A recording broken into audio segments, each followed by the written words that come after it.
Hello, and a warm welcome to the fourth episode of Holcim Awards webinar series, organized in collaboration with EcoGradia. My name is Dr. Priya Pawar, and I am the Holcim Awards Program Manager at the Holcim Foundation.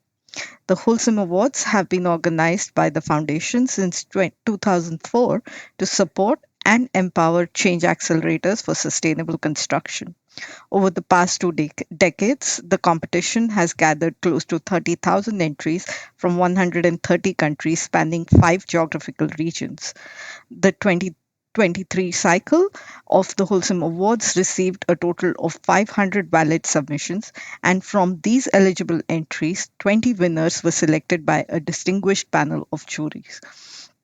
The title of today's podcast is Green Campus Blueprints Crafting Net Zero Architecture.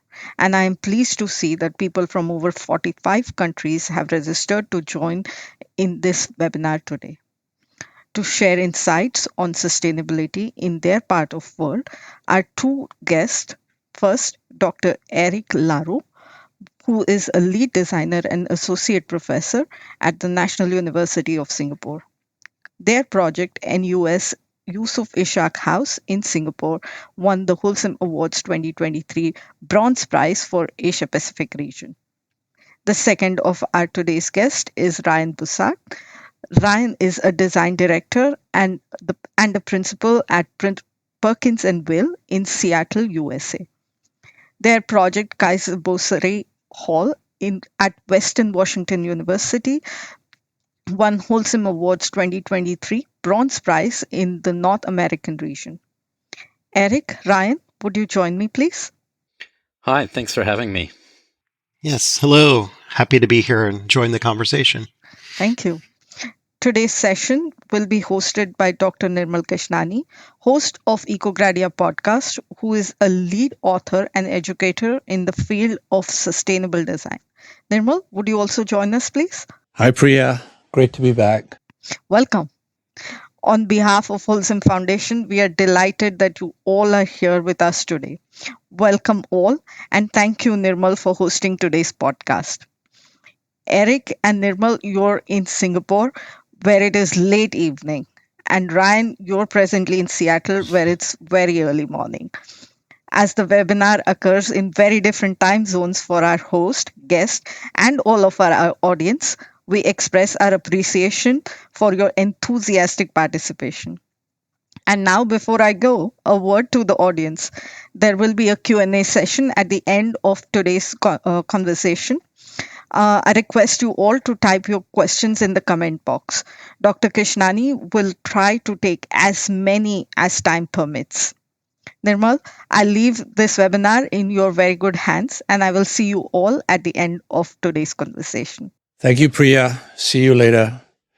Well, welcome, guys. Ryan, it's a great pleasure to meet you. Congratulations on winning the Holcim Award last year. And Eric, full disclosure, you and I are colleagues at the same university in Singapore. In fact, the topic of this webinar is a continuation of a conversation that we've been having for several years now in the course of other projects on the same campus. You may remember this, Eric, but the phrase that kept coming up on the zero energy building that you and I were working on was what we, universities as places of higher learning, have to do. We have to walk the talk. Campus buildings must rise to the challenge of our time. And today, walking the talk means setting and meeting climate targets and framing aspirations for well-being and inclusivity. So in the coming hour, let's discuss how this is done in both your respective projects. But first, a little background. So Ryan, you're an architect, a design principal at Perkins & Will in Seattle in the US. Now, the jury for North America in awarding your team a bronze had this to say about the Kaiser Borsari Hall. And I quote an excerpt. The project team demonstrated a comprehensive and well thought out approach to infrastructure design, considering both functionality and sustainability. It is particularly successful for its ability to push boundaries, especially in the integration of engineering systems and a significant amount of energy storage. Eric, you were lead designer on the project. You're also a full-time member of the teaching faculty at the National University of Singapore. The jury awarded the team the bronze for the Asia Pacific region. Now, here's an excerpt from the jury comments. I quote, "The NUS Yusof Ishak House is a bold refurbishment project, taking the building from fully air-conditioned to passively ventilated spaces. The jury noted the project's exceptional design, which harmoniously integrates with and responds to the tropical landscape. Julie highly regarded the project's outstanding demonstration of how to repurpose and retrofit conserve buildings." I'd like to hear this from you in your own words. Before we start the conversation, could you walk me through your project? Let's start with you, Ryan. Great. Thank you. So we're excited to talk about Kaiser Borsari Hall. It is a new 54,000 square foot mass timber project that we're designing for Western Washington University, located here in the Pacific Northwest region of the United States. This new building is very exciting in terms of bringing together from multiple locations on the campus into one new building, the Institute for Energy Studies, which is, I think, very appropriate for our discussion today, as well as elements of the electrical engineering and computer science programs. The new four-story building utilizes a mass timber structural system and is conceived as a simple yet elegant massing clad in shosogiban wood that wraps the entire building. As you can see some of the images on the screen, the cladding is strategically interrupted by very small amounts of glazing, tuned to around 34% of the vertical surface area, but still allowing us to illuminate 90% of the spaces within the building. The roof is filled with the ballasted photovoltaic array, which is our main energy generation on site, with that producing over 25% on site directly, coupled with the on-site battery system, energy storage system that we have on the project.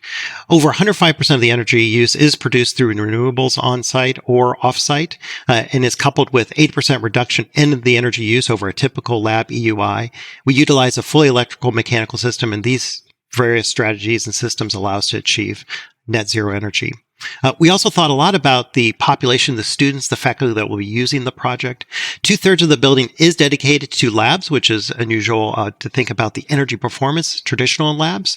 But we also thought to carve out spaces for historically underrepresented populations on campus. So we've converted over 20% of the program into a number of those key programs, including informal collaboration and learning spaces, a new multicultural lounge, and a new learning commons, which will accommodate and support the learning styles of all students with a specific focus on neurodiversity.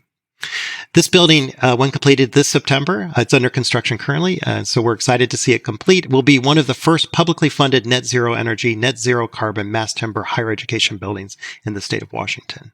Wonderful. Thank you, Ryan. Eric, your turn. Would you summarize your project, please?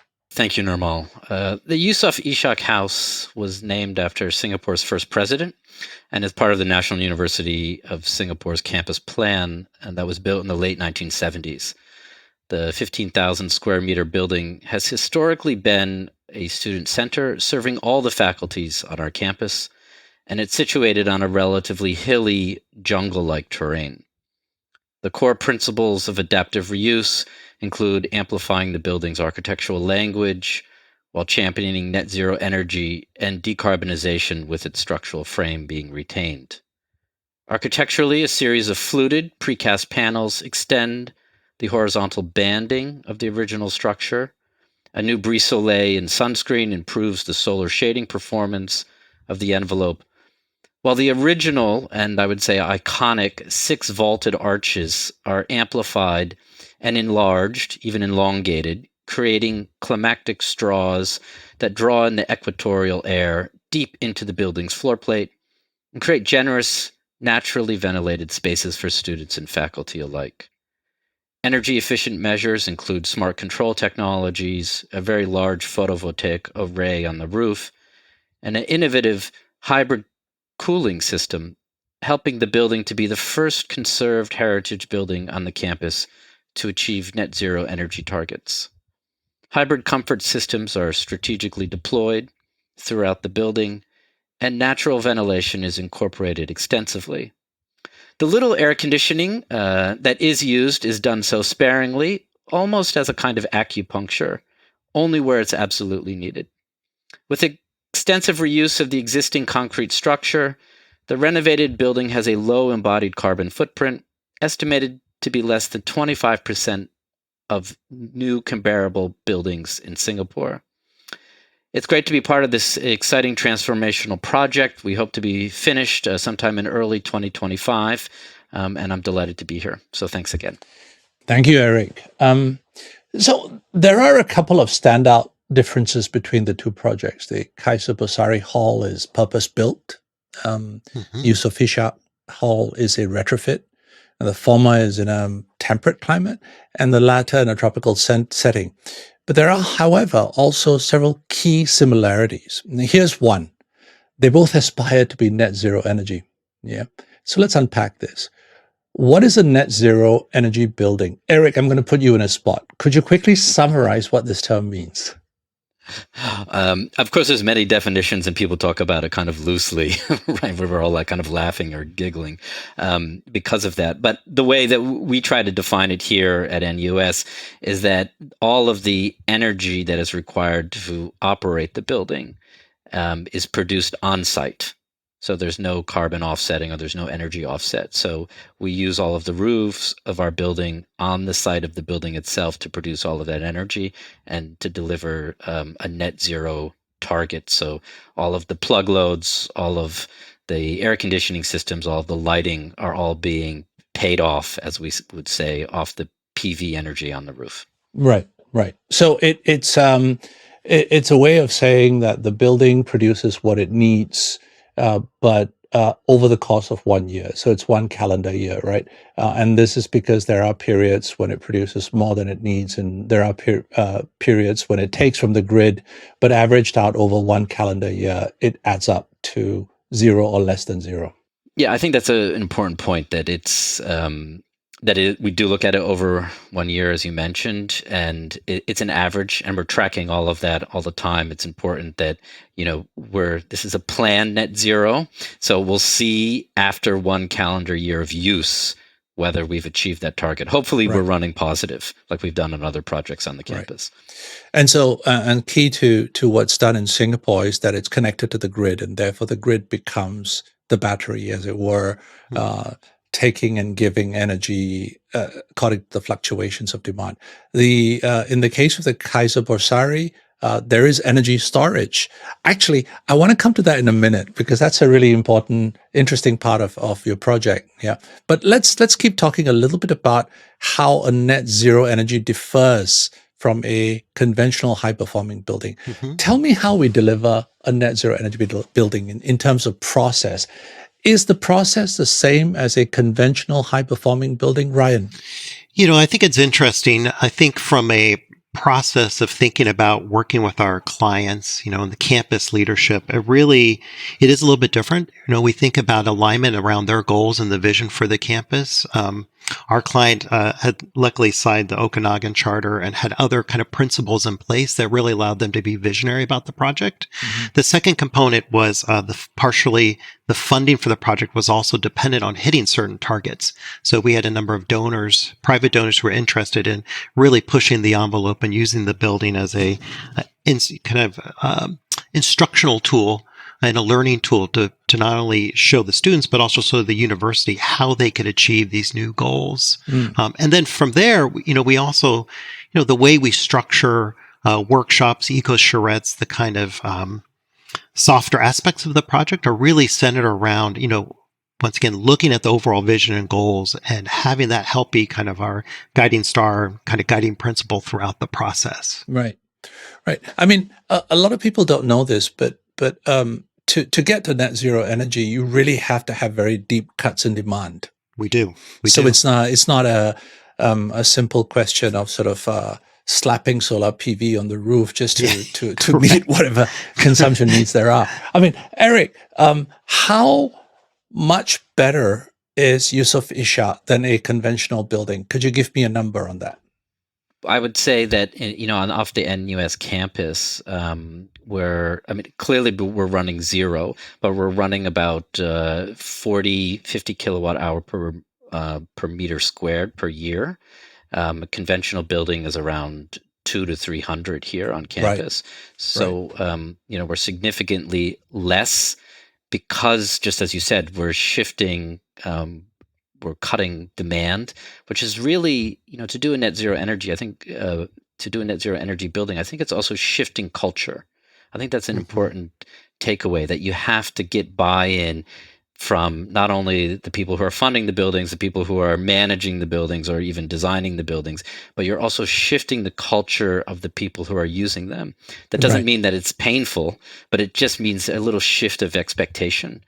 And I think that's an important thing that, we've had some success, as you know, slowly building that cultural shift to occur over many buildings.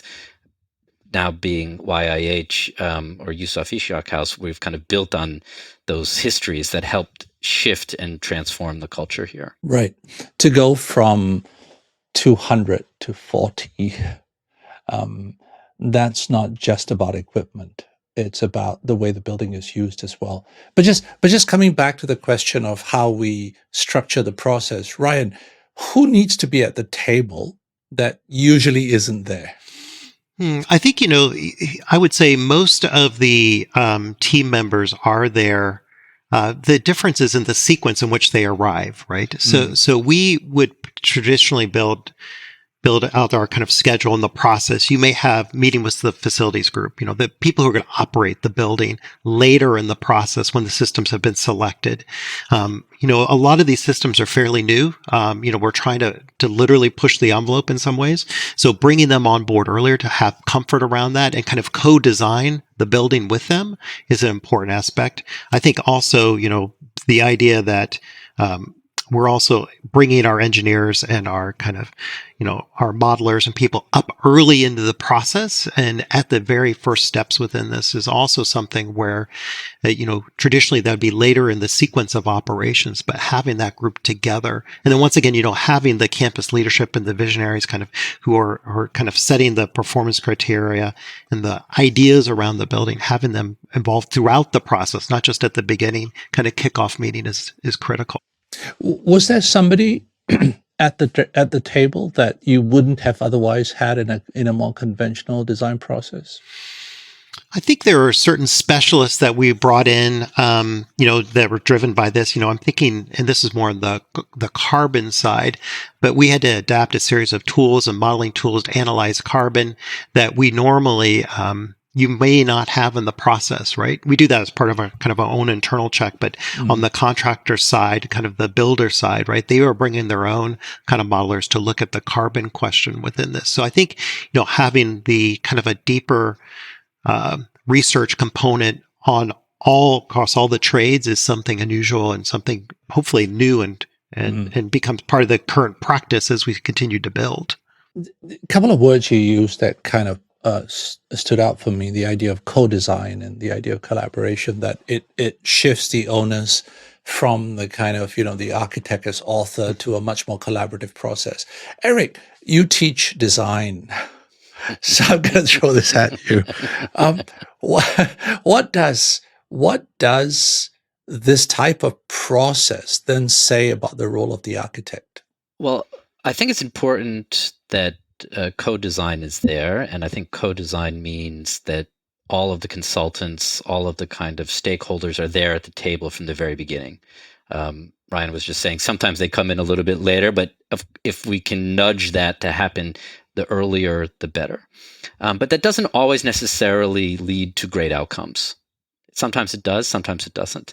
And what's interesting about the YIH process was that the building was kind of preliminarily designed by an architect here, part of the campus team, and they kind of reached a point of frustration where they weren't getting the kind of targets they wanted. They weren't really getting the kind of architectural expression that they wanted. And actually, it was the president who had the foresight to say, hey, wait a second, something's not happening right in the process. And, I should say I'm honored that he kind of ringed me up and said, get your team together. And I think because I'm also part of the university, I'm able to push in a way that wouldn't be so easily done for somebody outside. And so we spent 3 months kind of retooling the entire process, getting everyone on, looking at what are the key aspects, getting net zero back onto the table. Let's improve the architectural quality and really drive it so that everything came together in a tighter fit. So co-creation is wonderful, but I still believe in that you still need some drivers of that conversation. And often it's the architect who is able to synthesize and to kind of manage all of the sometimes competing, sometimes aligned voices. So as a teacher of design, I still believe in some authorship. I haven't given it all away yet.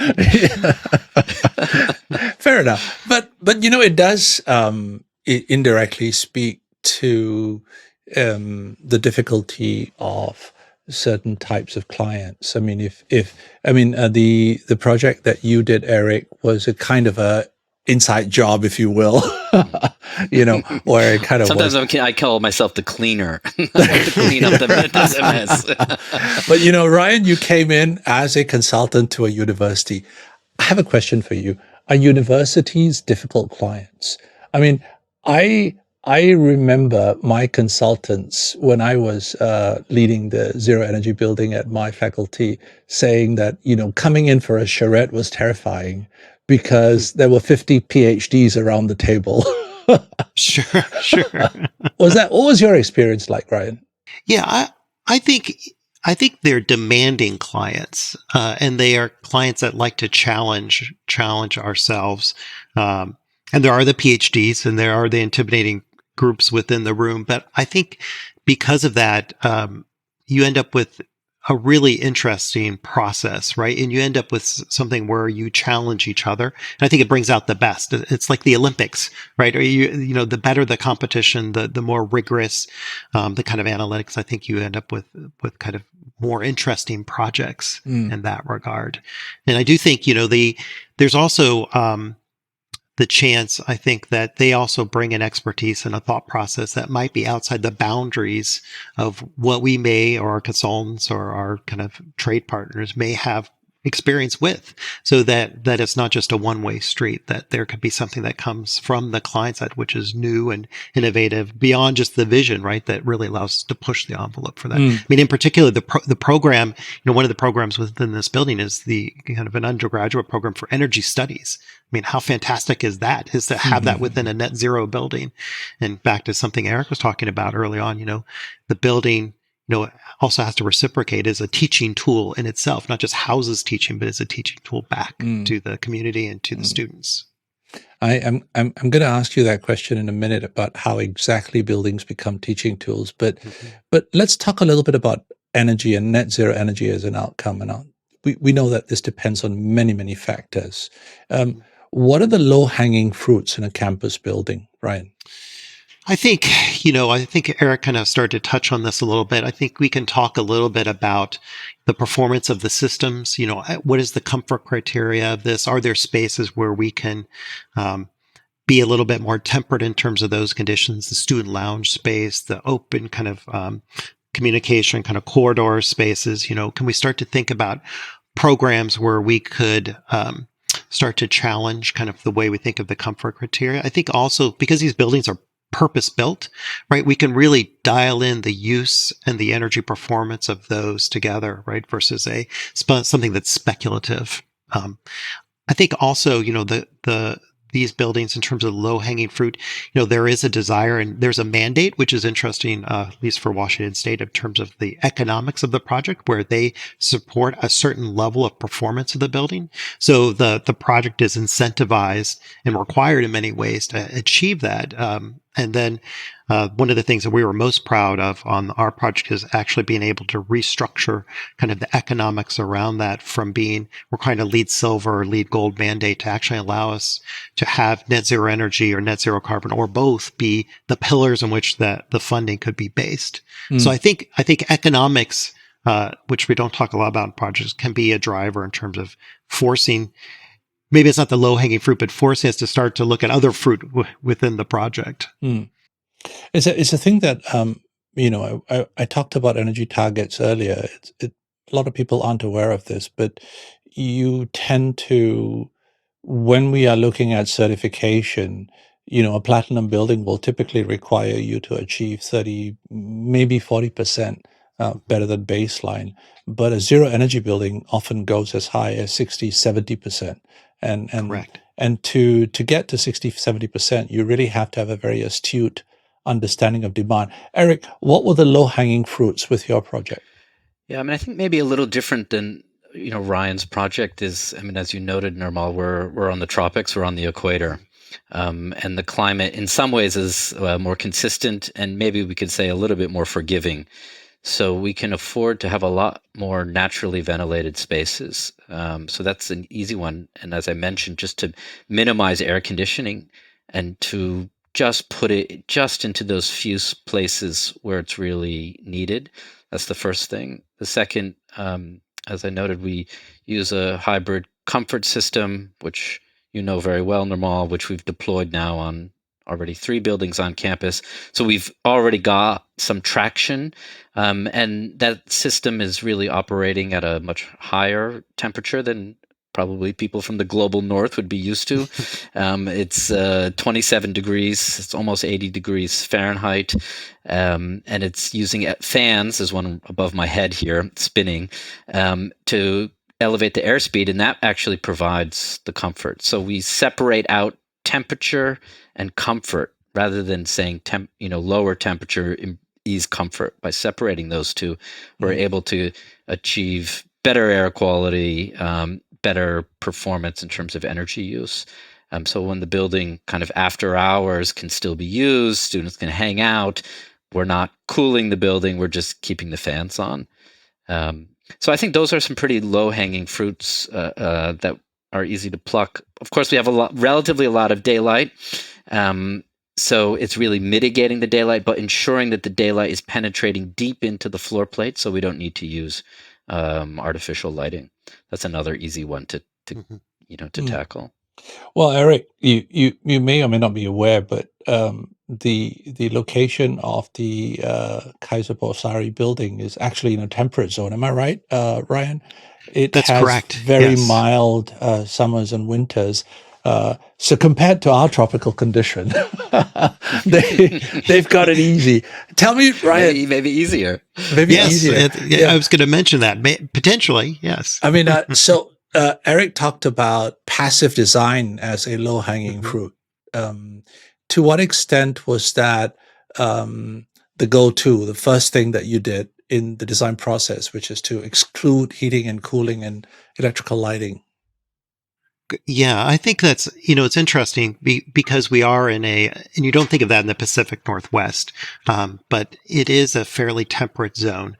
So we start to look at on all our projects, outside the technical performance, because we do have a lot of dry labs, robotics labs that are sensitive to moisture but are there other pieces of the program that you can really open up? So things like the commons areas, the ground floor lounge spaces, also, I think one of the desires of students and people within the Northwest is connection to the environment. So they enjoy having the windows and the open doors and the ability to have indoor-outdoor spaces. So we really started to approach that. What are the things that we can carve off the mechanical system that we can allow those to be really take advantage of the temperate climate we live in. The other component, which Eric touched on, is really optimizing and tuning the solar gain and views and daylight within the space. So as we all know, we want to generate as much daylight, drive as deep into the project and the rooms and the spaces as possible, but you want to defeat the kind of thermal gain, right? So we don't want to overload the systems, then we have to cool to make up for that. So we spend a lot of time really optimizing where the daylight strategies, the shading strategies. On our project, we had potentially the worst orientation for one of our projects, which is a long north-south building with long edges on the east and west sides, which we all know are very hard to shade, particularly with our solar angles, which are particularly in the summertime set well into the northwest and rise well into the northeast. So we spent a lot of time looking at the windows, the configurations aligned with the program, developing shading strategies. And then one of the things which was a first for us as well was because we had the large arboretum to the east, we actually modeled the growth of the trees over generations to understand how that would impact the daylight that would be harvested by the building. So making sure that we account for that as a way to mitigate solar gain, but also long-term, can we still drive daylight into the project? Interesting. But passive design is often, if you think about energy as a pyramid, passive design is kind of the first tier of response. Mm-hmm. What is the second tier, and what is the third tier? What got harder to do, Ryan, in the quest for net zero? What then became the real challenge? Yeah, I think you're exactly right. Orientation of the building, the optimization of the program, all the things that really set success are kind of the things you look at first. With some campus buildings like Eric or ourselves, right, we're kind of given a site or a location or working with existing infrastructure. So sometimes those opportunities are removed. I think for us, when we start to look at the second and the third tiers for this, how do we start to reduce loads within the building? So something we can control. So working with the client, the kind of end users, the engineers, the professors who are going to use the building to talk about the reduction in plug loads, the reduction in loads overall within the building is a really important step in kind of negotiating that component, particularly in lab buildings. That's one of the highest drivers within the energy use for that. The second was kind of negotiating with the air exchanges, the air rates within the building. And once again, being a lab building, so kind of reducing the loads and the kind of demands within the building. And then I would say kind of the top tier is starting to look at then positive energy generation. So on a building like this, challenges are in roof area, the roof exposure. When we start to look at photovoltaics, we looked at a number of different energy generation on site. We looked at additional solar and vertical surfaces. We looked at different arrays of potential wind turbines, and we found the kind of simple ballasted photovoltaic array was the most economical and generated the most energy. So we spent a lot of time then looking at solar angles, optimizing the tilt, and then looking at not just our building, but for future expansion, are there other buildings we could couple with this to use their roofs as well? What does net zero energy mean to the everyday life of the building? I mean, we talked about the user experience and user loads, plug loads, and so on. Does it dictate a certain compliance of behavior? And if it does, who polices that behavior? Especially students who sort of come and go, as it were. They're not. They are users, but they're not permanent users. Eric, how do you manage the use of the building through design? Yeah, I think that's a great question, and I think it's a continuous. It requires continuous effort. But back to my first point, which is that kind of shift of culture that is required. Ryan was mentioning plug loads. A really heavy plug load user are vending machines, right? Which students love, and they want them everywhere. They want to be able to grab their drink or whatever it is as quickly as possible. But actually, they're really horrible because they're little micro refrigerators. They're very inefficient. So not allowing those around and getting students to walk the extra, 50 meters to go into the canteen is something that, initially requires a certain amount of, pushback from student groups and whatnot. But I think when they're at the table, when we're communicating those values, the larger values around decarbonization and being effective with the energy budget that is there, students get on board. So the first, that's an easy one. I think some of the challenging ones is at Yusof Ishak House, because it was an existing building, the orientation was set, and it was really about the kind of different programs that were being included in the building. A lot of them required some kind of acupuncture around air conditioning, whether there were kind of gym-like spaces or dance studios where students were relaxing. So kind of carefully making sure that those would group together to kind of build almost a kind of thermal zone that was air conditioned, while other spaces could be hybrid, cooled, or naturally ventilated. So there was a certain kind of planning logic around air conditioning rather than just about kind of proximity and adjacency, like we might have, what I might have taught a student, 30 years ago, that it was really proximity now is also in relationship to their air environment or their thermal environment. Another challenge we had was we have a large canteen. And this, I think, is still an ongoing one. And the way food is produced in this part of the world often requires natural gas, kind of high heat, kind of managing that, working with the vendors who come in and rent the spaces, managing all of that kind of energy ecosystem is an ongoing challenge. What we've done, and I think this has been really helpful, we've had a on-site energy manager. He's an engineer. He's really worked closely. Nirmal, you know him very well. Worked closely at the Department of Architecture buildings and helped manage that. And he's also working closely with the Yusof Ishak team to kind of just watch over things and make sure things don't go astray. And they can very easily go astray because I think the university wants to support our students and also empower them. But sometimes, when they're wanting McDonald's in the Yusof Ishak House, maybe we need to say, hey, wait a second, is that the right energy budget? Is it also the right kind of health food product that you want to be centering as an important building on campus? So it requires a lot of talking and conversations to get people on board and aligned appropriately. So that's the misconception about any kind of high-performing building, isn't it? That you think when you put all the pieces in place, you're pretty much done.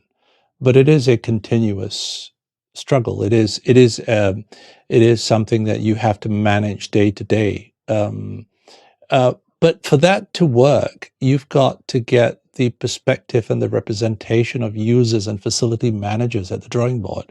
If you don't bring them in early enough, then all good intentions go to waste. Ryan, who represented users and facility managers at the drawing board in your project? I think the thing that we were very lucky on this project is that we had not only the kind of leadership of the different departments for electrical engineering, computer science, the new kind of energy studies program, but we actually had the faculty that was going to be in the building involved. And I think that's something, and it wasn't all the faculty, but it was a clear representative group so that they could talk about the spaces, how the spaces were going to be used, and then get alignment with them in terms of how those spaces and the building overall was going to perform. We also had the benefit of being able to visit the spaces. They were in adjacent buildings to see the kind of how their spaces were working and be able to try to bridge the gap. So it wouldn't be too dissimilar in terms of the new lab and new teaching spaces that we be providing, with the exception being introducing daylight. Many of their spaces, they didn't have access to daylight. These were kind of buried lab spaces where, they worked very well from a technical point of view, but they weren't connected to the environment, to the outdoors. So the ability to really think about changing that and how that's going to improve not only the teaching, but the learning of the students within.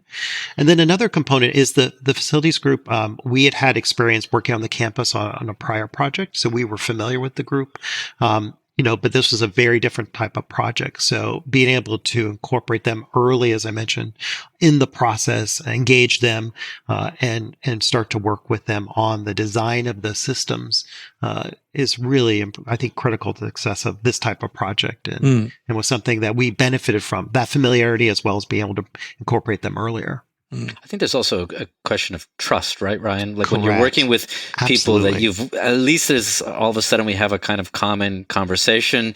There's a certain Yes. amount of trust. They probably know Yes. what are the priorities that you bring to the table, and you already kind of Yes. anticipate the priorities that they have. And I think that that's important to be able to build that over time, and rather than constantly having new relationships. When you have a kind of continuous relationship, it really builds kind of performance, I would say, in the end. But a university is a place for constant renewal of relationships. I mean, no student body ever sticks around for more than a few years. Hopefully. Hopefully. So how do you doing our job properly? That's right. Graduating. How do you deal with that though? I mean, I can imagine you might well have student representation at the drawing board and get, incorporate some of their views, but it doesn't stop at that. I mean, you have to deal with, in 4 years, a completely different cohort of students who know nothing about what was discussed or decided. How do you manage that continuity? I think when I was referring to trust, I wasn't necessarily referring just to students, because you're right, they're constantly cycling in and out. And also, I think student values change relatively quickly. And that's, what's exciting about, being at a university is that change. I think what I'm referring more to is the facilities managers, the project managers, the kind of in-house team that delivers these types of buildings for the campus and looks after the aspirations of the campus. I think that that's an important relationship that needs to be cultivated and maintained to really get alignment and alignment of aspiration.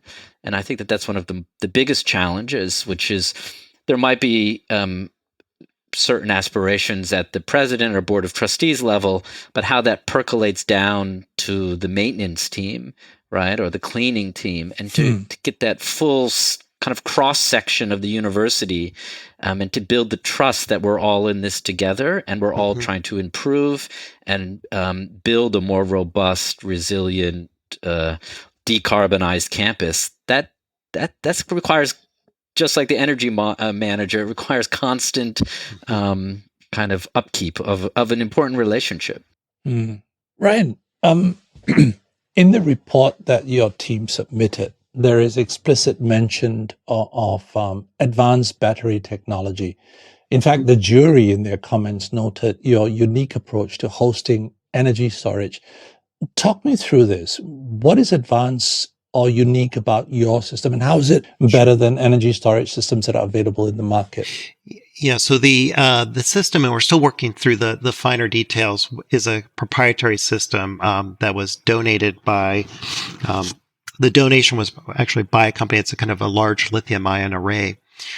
But I think these kind of the BESS or battery energy storage systems differ from traditional batteries in terms of that they're supplying a much larger portion of the load of the building. And there are kind of three ways that we kind of think about this within the project. The one is it can provide kind of, essentially balance the kind of loads on the electrical grid, so that you can. We have projects in Southern California where there are brownouts and other challenges with the grid and the supply of the energy. So they can help kind of temper the edges of kind of the grid and the grid demand.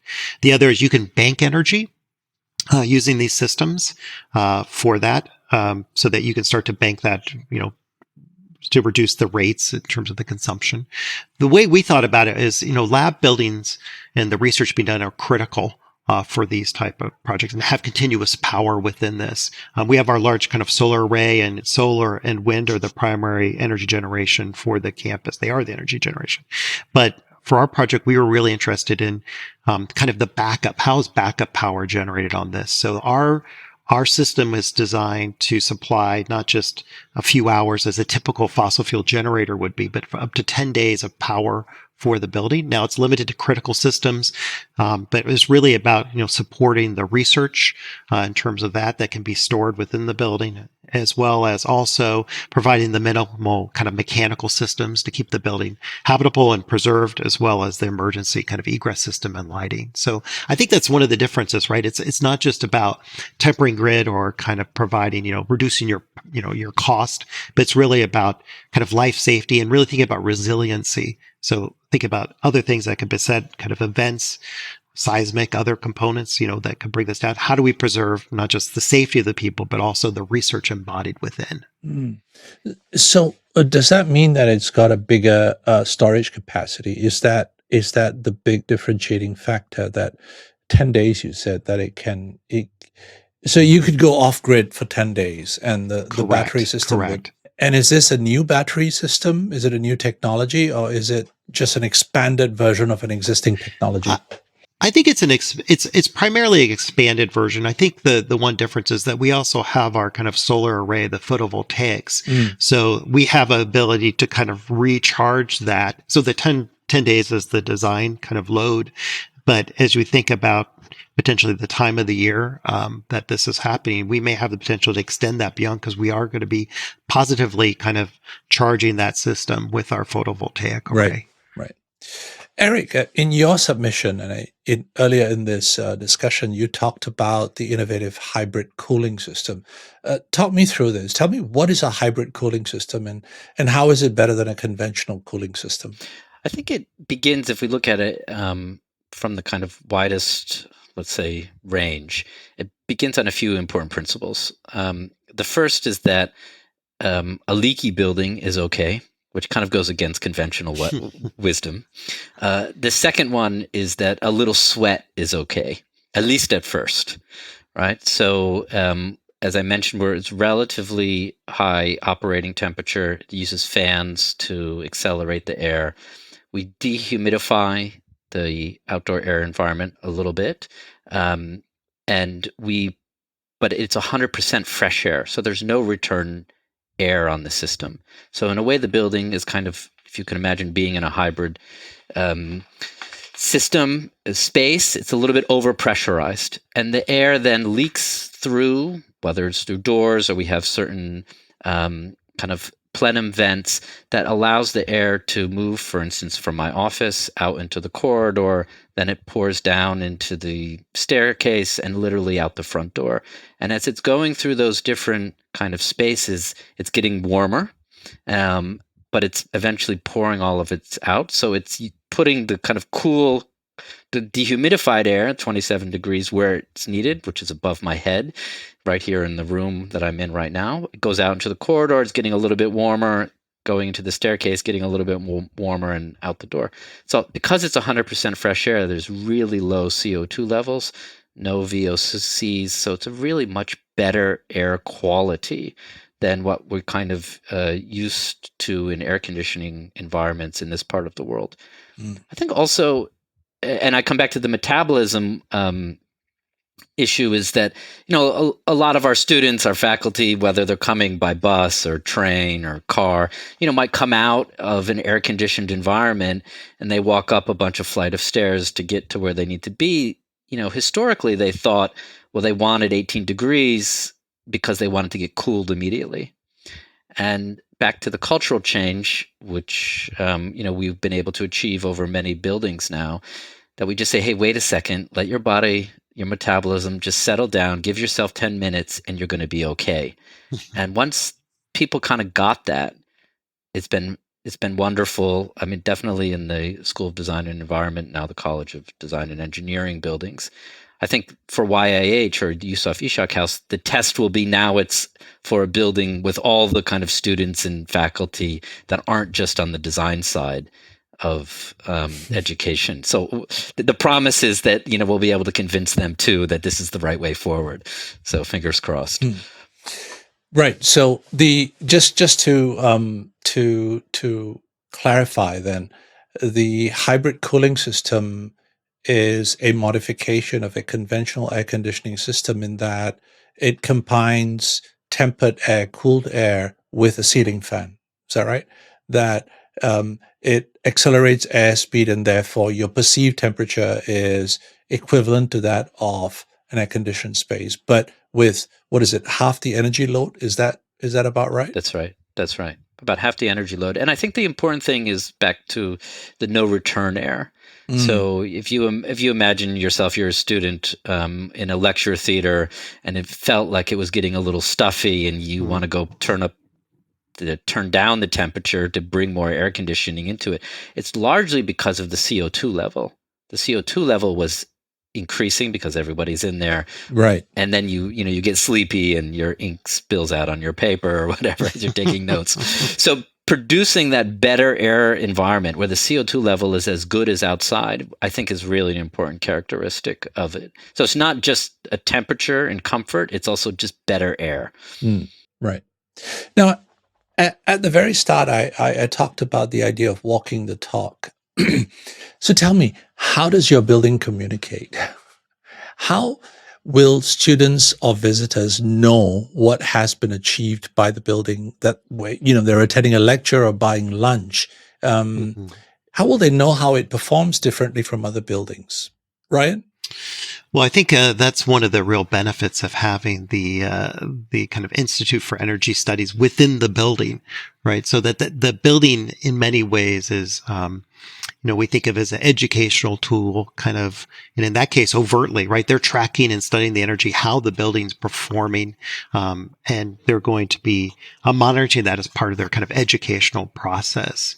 We also want the building to be, that's for a very specialized student who's in the building. We also want it to be enjoyable. We want the building to be, there'll be moments within this where they connect with the building in terms of its materiality. So think of the use of mass timber, and you can look at the arboretum beside us where, theoretically the kind of cousins of the timber within the building, because it's all harvested regionally, are right there.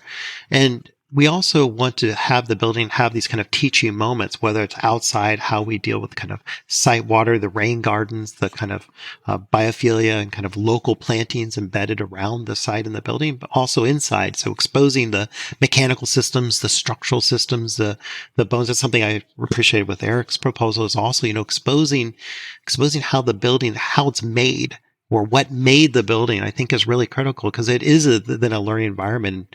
We hope, as students sit in the kind of multicultural lounge or these collaboration spaces, or hopefully they're paying attention in the labs, but if they have a moment, that they can kind of enjoy and think about how this building's constructed. And I think pose those questions, how does it achieve these kind of carbon and energy goals? I mean, Eric and I worked on the zero energy building at the Department of Architecture at the College of Design and Engineering, and we're surrounded by architects and engineers. It's not difficult to construct teaching moments.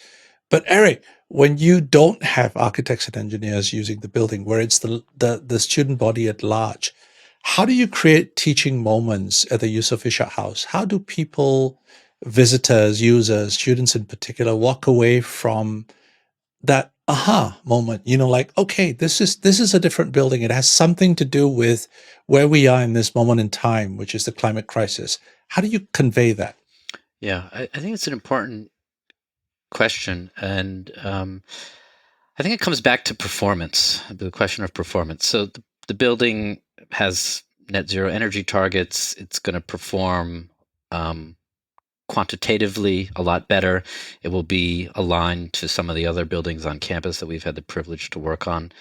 But my hope is that the building also is performing in terms of its architecture. It's like a great place where students want to come and hang out, where they want to meet other professors or their friends, and they're in those spaces and say, hey, this feels good.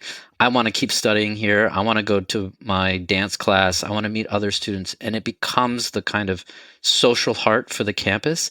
And almost all that energy performance is in the background. Like, it just is a good building, and they're happy to be there. And if that can be achieved and being net zero, then it sets a kind of standard that all other buildings have to be like this. And then it kind of starts to build the culture in students that when they go out into the workforce, they demand similar kind of quality in the spaces that they work in, where they live, where they go shopping, etc.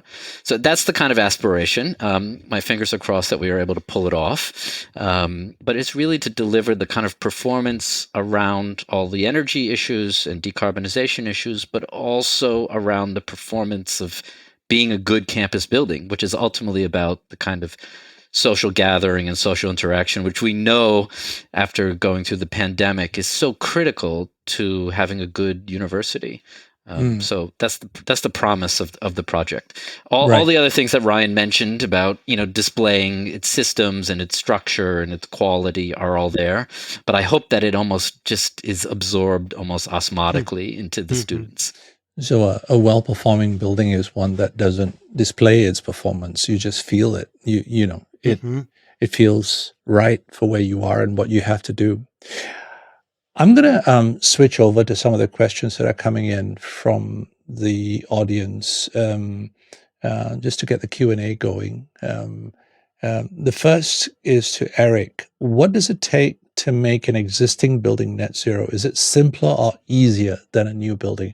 You're well qualified to answer that because you worked on both. I think it's also I need to situate it here a little bit in the conversation of Singapore. And Singapore, being a relatively young nation, has a kind of mantra for nation building, and it's gone through its kind of developmentalist phase, and done kind of amazing projects, both on the public side and on the private side.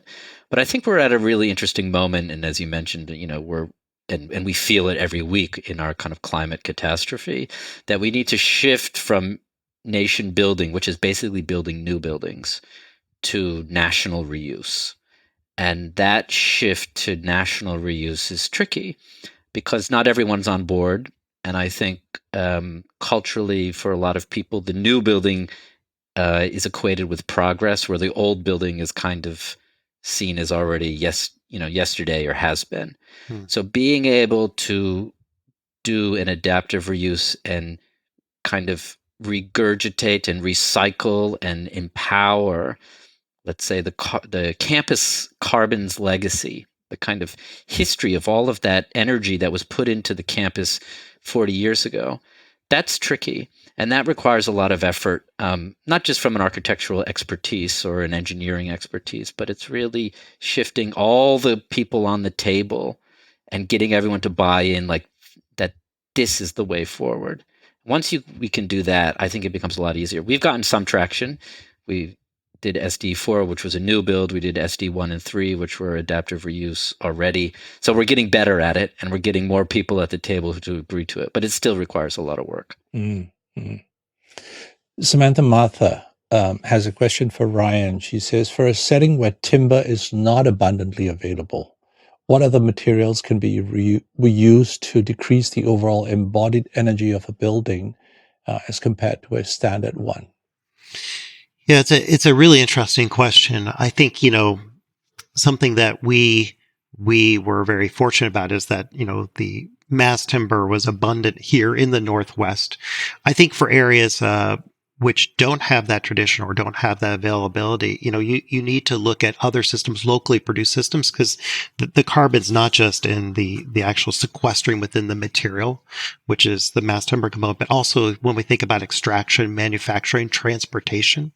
So, one of the things that we've talked about, particularly in Southern California, we build where it's not a traditionally mass timber. Are there other ways that we can potentially use concrete? Are there a kind of low carbon versions of this? Are there ways that we can use it more economically? Are there ways that we can think of different admixtures? Can we limit the amount of concrete on the project so that when we think about it, in general in the world, there's lots of areas where concrete is the predominant material. So really trying to think about those systems, being judicious about it, but then thinking about, are there other ways that we can embed within it, ways to reduce the carbon? And I think that's going to be the large challenge. It's easy to kind of think right now, mass timber is the kind of magic bullet.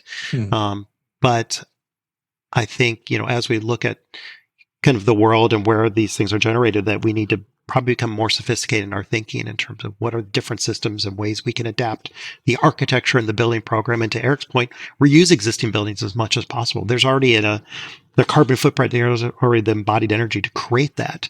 So can we start to rethink, this is something where it's a surgical approach to how we adapt the building versus raise the building, reconstruct. Fair enough. Priya, who's in off stage in the green room, she has a question, so I'm going to read that out, or she'll never forgive me. Were there any specific government incentives or subsidies available to encourage the construction of net zero buildings? If so, how effective have they been in driving adoption? Eric? Yeah, I mean, Singapore is kind of unique in the sense that, it has a quite strong urban planning and kind of economy driven by the government. And we have the Singapore 2030 Green Plan. And there's certain targets in that plan where certain buildings need to be decarbonized to certain percentages. And that's already happening. And that's already in place. And 2030, sounds like it's a long way away, but it's actually only 6 years. It's a blink of an eye. So the university is already kind of anticipating those requirements and building that into its kind of ecosystem. And that's, in a way, encouraging the transformational process across the campus. It's different, of course, from a North American context where there might be private donors or there's individual state kind of instruments. But in Singapore, it's handled really across the entire nation. And the 2030 Green Plan is really the kind of driver for that. Ryan? Yeah, and I would say for our project, there were the kind of donors which helped incentivize the different systems, which is kind of once again, kind of on the private funding of this public building. On the public side, though, it really comes down to, I think, two aspects. One, the goal or mission of the university. So Western Washington University essentially is going to be carbon neutral by 2035. So they need to take rapid steps in terms of their building stock and kind of new projects to make progress towards that. So that mandate, as well as, they were also an adopter of the Okanagan Charter, which is really committing to the health and well-being of the students and the campus culture and how they use, in particular, the buildings and the structures. So those kind of mandates at the higher level help to provide the kind of guidance. And then at a state level, once again, any state funding within Washington State requires a certain level of performance. So typically LEED Silver or LEED Gold. And for our campus, LEED Gold was the minimum mandate. I think the success for the project was, once again, adapting, are there other ways or other values that we would allow us to meet that mandate that would be more progressive potentially? So having us achieve net zero carbon, net zero energy became a substitute goal that was allowed by the state to allow us to achieve the funding for the project. Yeah, I'm going to end with my question, which I'm sure is on the minds of just about everybody out there listening in. How much more does this cost to deliver than a conventional building, or even a high-performing building, a LEED or a Green Mark certified platinum building? How much more does this cost? And it's one thing to make an argument to an owner-occupied building, especially an institute of higher learning. The real question here is, what do you take from this to your other clients, to the ones who are much more speculative in nature? Do we have an economic argument for net zero energy buildings yet? I think it's interesting. I would say, in many ways, university projects and the universities are testbed of ideas and ways to test kind of these systems, because they are purpose built and they have, very aspirational kind of goals. With that, one of the things that we've incorporated in this is I think of this projecting onto other markets or other types of projects we do, So thinking about the early energy modeling, we have very high performance required by code within Seattle and Washington State and on the West Coast. So incorporating those early in the process, which is not uncommon, but it's something we're really looking at, innovation in terms around solar, incorporate that into projects, other renewables. So I think that's something that is something we're looking at for all our projects. And then also, most importantly, looking at the carbon of the project. So we now, whether the clients ask us to directly or not, we actually analyze internally, as if we do a design charrette, we look at the carbon of the project. So how is it embodied with this? What's the operational carbon? What are the ways to mitigate that? Or another way is thinking about it, if you were designing this, you design it to code for life safety. In many ways, can we just do that in terms of the sustainability? We should be looking at the carbon, the energy, there's kind of the baseline performance of that. So we're starting to adapt those strategies, even for speculative markets, to bring the ideas to the table, not necessarily ask permission to show this, but to bring that to the table from day one. And in terms of the cost, I think these buildings, our building was delivered with a very tight budget. It was, I'm guessing, probably 15% higher than a similar kind of LEED Gold, LEED Platinum project. We were able to trade those systems off, some with donations, others, as Erica talked a little bit about, reusing building stock. So we actually have a bridge that connects us to an existing lab building. We repurposed some of the existing office spaces to help drive the budget down for that piece, so we could spend the budget on other components. So I think being smart about where the dollars are, but these buildings are achievable for kind of traditional building budgets. I think that's the good news. Eric, I read somewhere it was 10% higher for Yusof Ishak. I would say, about 10%, probably closer to 6 to 7%. The ROI, return on investment, is, you could basically pay it off, at least on some of our other buildings where we're running positive, in 6, 7, 8 years. So can be done. I think universities, back to Ryan's point, university buildings are kind of unique. Both of the projects, 4 or 5 stories, have relatively large roofs. So it's a great kind of typology which to experiment and really push the envelope and kind of set a standard.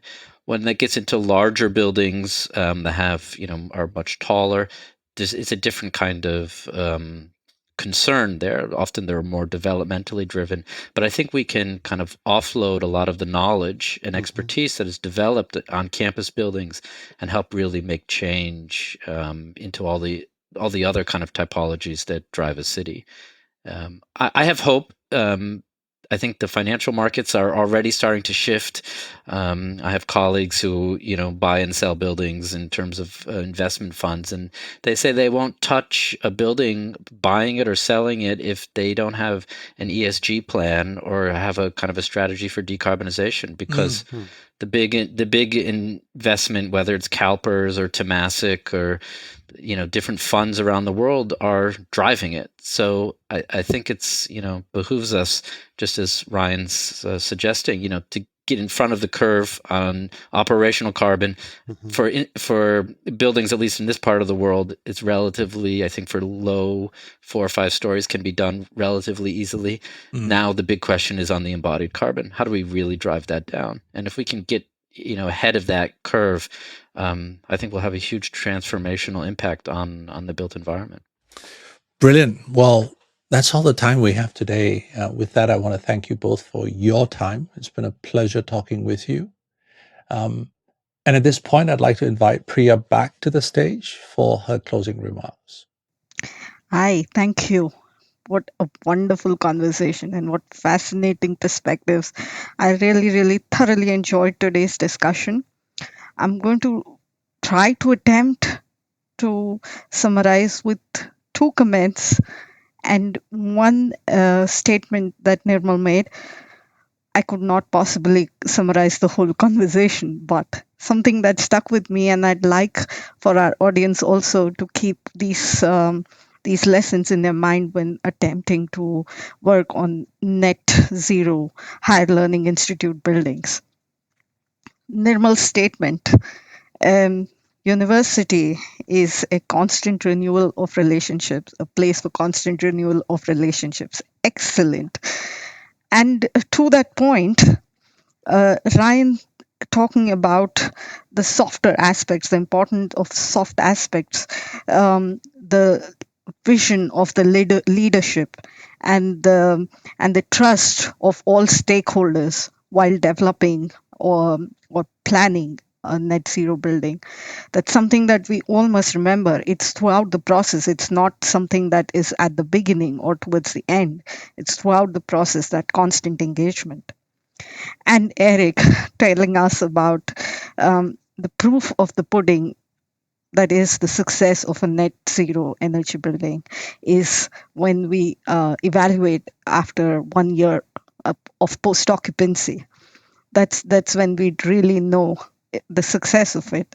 And so I think these are the things that are stuck with me, and I'd really like to tell our audience that since these buildings would be in completion 2025 and 2026, please do visit our website to know more about them and see where they've taken us. And I would like to also remind everybody before we end today's conversation that our next podcast will take place on May 28th. It will focus on architectural acupuncture with two of our award winners, one from Ghana and one from Lebanon. There is more information on subsequent webinars at wholesomfoundation.org. Please join us all again and bring a friend with you. Thank you. Thanks Thank for you. having me. Thank you, Priya.